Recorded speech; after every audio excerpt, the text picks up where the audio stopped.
My name is Bob Dingman.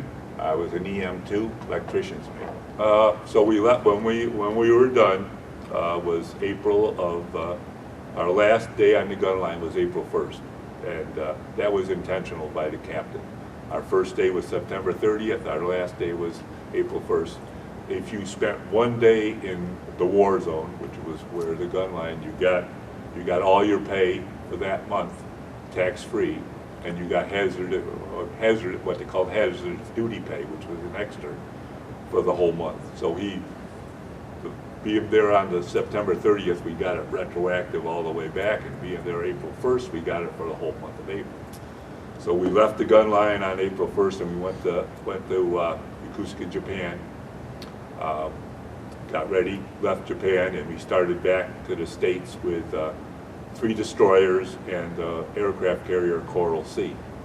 We all finished our deployment at the same time, and we headed back to the States together. Coral Sea was stationed out of San Francisco, so that was their destination. The destroyers were either out of Long Beach, where we were, or San Diego. But we got about 3-4 days out of Long Beach, and we had just a couple of days before we had pulled up next to the Coral Sea. The captains talked, and they pulled up next to each one, could take pictures of each other. You know, the aircraft, they wanted good pictures of a battleship. You know, so we did that, and they sent up a helicopter, and they got some really nice pictures from above that you'll see. It's quite a bit online, a lot.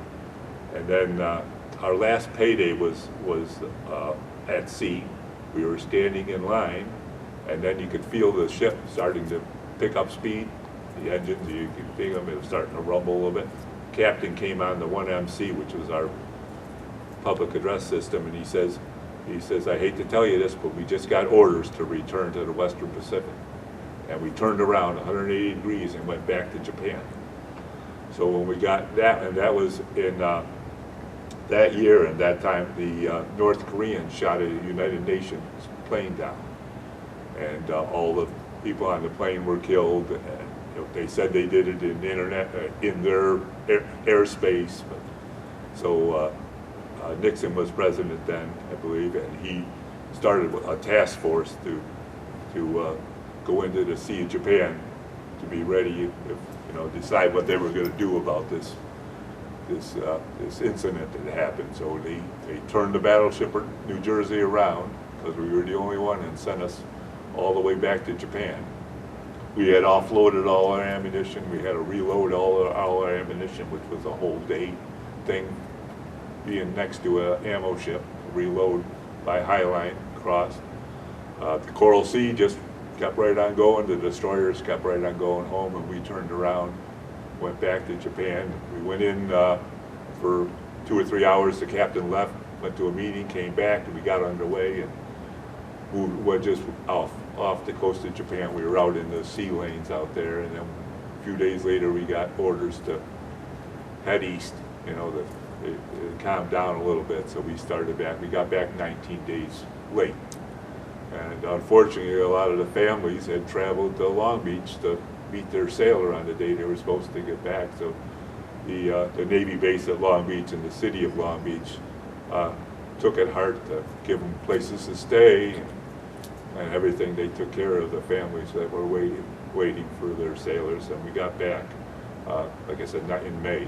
We were back 19 days late, but and then we were in port. We did the first month we were there. We were only had to be on the ship when you had duty. Other than that, you could stay on the shore.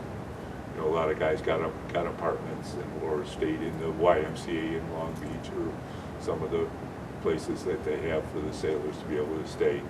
And you just go to the beach and relax and enjoy it. And then eventually we got back to work, getting things ready for our next one. We did a midshipman cruise where the midshipmen from Annapolis come on board, and we went from Long Beach to San Francisco to Tacoma, Washington, to Pearl Harbor, to San Diego, and back to Long Beach. So you just take them out on a cruise, and they learn what they need to learn about being on a ship. So you had potential officers working for you, or depending on what grade they were in, it depended on the freshmen, the younger ones worked down in the engine rooms and worked with the sailors, and as they, you know, if they were a senior there, they would work with the officers probably up on the bridge or whatever they were planning on getting into. So we did that, and then we were pretty much just getting all our supplies and getting ready to go on our second deployment, which was supposed to leave in August for our second deployment.